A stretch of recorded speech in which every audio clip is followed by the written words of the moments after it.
Assalamu alaikum ma'abota bibiyar wannan tasha tamu ta Katari TV, tashar da ke kawo muku labaran al'ajabi, ilmantarwa da kuma nishaɗantarwa, haɗi da wa'azantarwa. A cikin shirin namu na yau mai suna mu sha dariya, mun zo muku da wani labari ne mai matuƙar kawar da bakin ciki mai suna Lado da Tanko, wato abokan juna.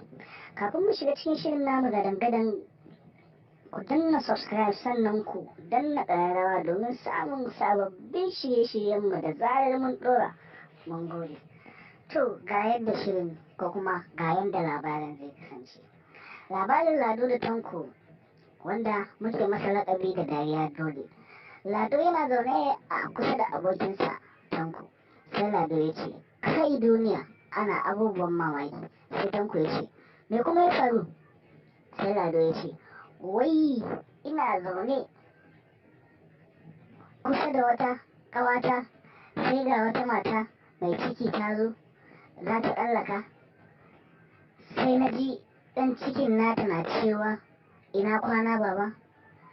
Sai matar nan ta lura sai ta ce mun, kana kama da babansa shi yasa ya gaida kai.